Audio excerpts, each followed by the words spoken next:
Well, it's the video I've been teasing for a couple weeks now. I guess it's time to spill the beans. Talk about it all coming up on Riding with Kev.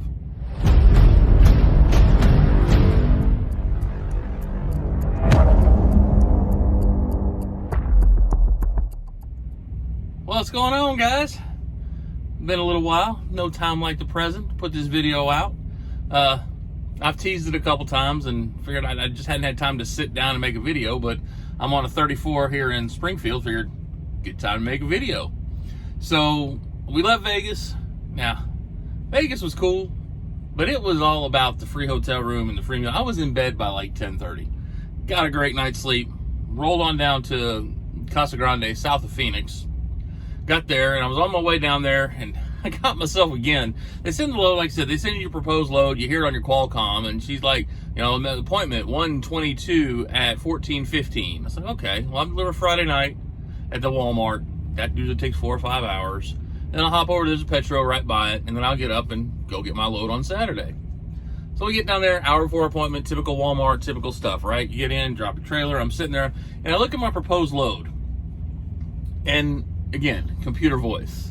It's not 14:15, it's 04:15.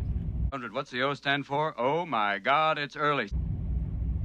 And I'm like, oh crap, that's like 6 hours. So, boop, hit split berth button, and I get a message about 10 o'clock saying your trailer's loaded. I'm like, this is awesome. It's only 60 miles away. They got parking.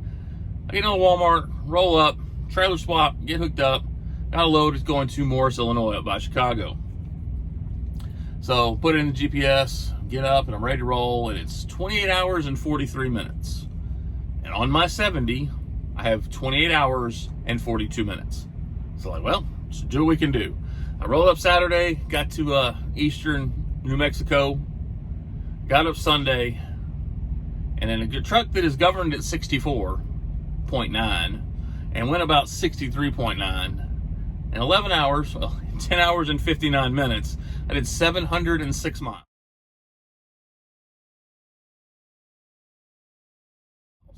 I pulled into the TA Petro there in Joplin and stopped in the driveway at 10:59. Whoa, that was close. On my drive time. So, like, yeah, wow. So, I got parked. ELD crawl, thank you. Got up the next morning, looked at the clock, and I can't make Morris on the hours that I have. I only had like 8.5, and it was 8.5 hours up there, but you got to do your pre-trip. If you stop for fuel, stop for anything. So I was like, well, I can't make it up there. So what I'm going to have to do is get somewhere, stop, and then wait till midnight when I get my clock back, because I got an extra 10 hours running recaps.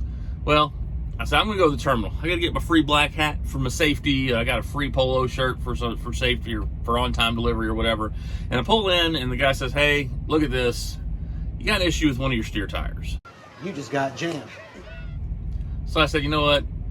I'd heard about people having problems getting loads off the yard. There's still some money, a little meat left on the bone on this load. I said to the fleet manager, said, hey, can I just take my 34 here and just drop this trailer? Because I can't get there, and it's going to jack up my hours to try and do that. And then he's like, no problem. So I dropped the load, and it was gone an hour later. So we're here. We're on a 34. And life is just never easy. I've told y'all many, many times that you got to have a plan. And I've had a plan.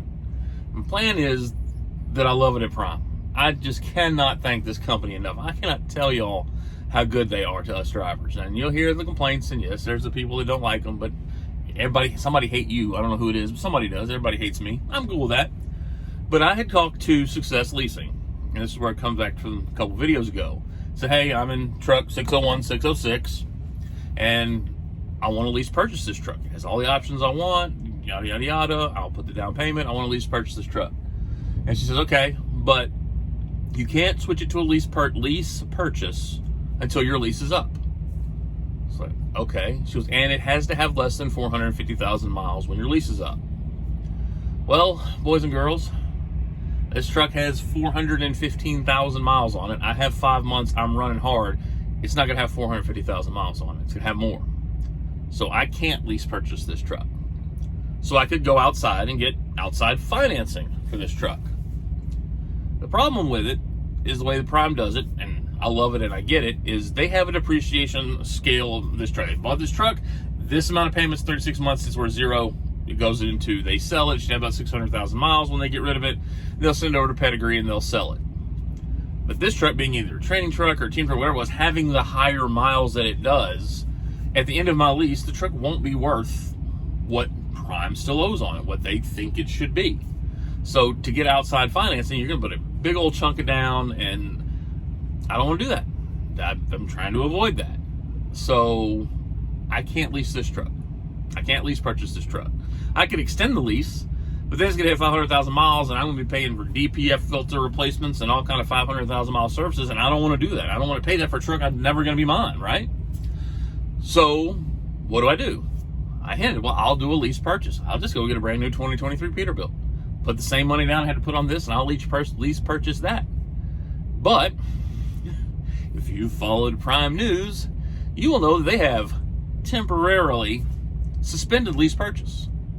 You can't lease purchase a brand new truck because a lot of people lease purchase trucks. They pay them off. They go other places. They go to Landstar. They go to Mercer. They go wherever it is that they go. And they're taking trucks from Prime. There's a truck shortage, if you haven't noticed. So Prime has said, for now, kibosh on that. So that literally leaves me no options. I can stay here and be a lease driver because I can get rid of this truck in June and lease another truck. I could sit here until they have a truck that I like come available, turn this truck in since I'm not going to keep it, and go lease that truck. But lease purchase is not an option with Prime right now. There is no way to buy a truck through Prime. And I got a buddy who I talk to almost every other day beating my door down because his company's got openings. And it's lease purchase, and it's this, and it's that. And I've got 2 years of experience. I've got doors open for me. And so the point of this video is that I have a plan, but now I have no idea what my plan is.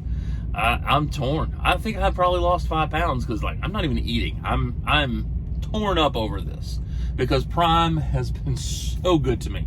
I love it here. I love having this terminal. I love having the connections with the customers and the road assist and the nice trucks and the good fuel discounts and the platinum points it loves and this, that, and the other. There's nothing that I don't like. Except, well, there's things I could change, but nothing that I don't like. I don't sit around going, I wish Prime didn't do this. I love it here. But the question I posed to Johnson Logic was, but if I can't get where I'm trying to go from here, how long do I stay here? Do I finish this lease out until June and then maybe buy a cash truck? Maybe the market comes back. Maybe another opportunity that I don't know about. Maybe my buddy's opportunity is still there. Do you leave now? Do you say, well, I can't get here, so why burn 5 months here? No, I'm not building equity in a truck. I'm just making money. I can go make money a lot of places. So you got to have a plan, but you have to understand that Prime is a business, and I don't own Prime. And Prime doesn't owe me anything. Prime is always going to do what is in their company's best interest, as it should be. Again, the goal of any business out there is one thing: to stay in business. If their business model says we're losing too many trucks to lease purchase trucks leaving, we have to stop there now because we need to hold on to our nest egg of trucks because we can't get trucks. That's not Prime's fault. That's smart business. I'm not mad at Prime at all. I would imagine a lot of companies are probably doing the same thing. I don't know. So, where am I at? I'm sitting in Springfield on a 34. What's the next step? I have no idea. I'm tore up right now trying to figure it all out. So right now, we're just going to keep making money. Keep looking at our options. Keep praying. I've been praying. I think I'm fasting and I don't even mean to do it, but I'm definitely in the prayer warrior column right now. But I don't know. This 34 came at the right time. I'm happy. Life's great. Family's good. Paychecks are rolling in. I got no complaints. And just trying to figure the path forward. So, I know I'm a job hopper. I know I shouldn't have done this. I know you guys know way more what's best for me. So, I'm just kidding. I've just had a couple comments lately that's just like, really? But anywho, I'm babbling. So, I'm going to go sit back here and think some more. Love you guys. God bless. And let's get rolling.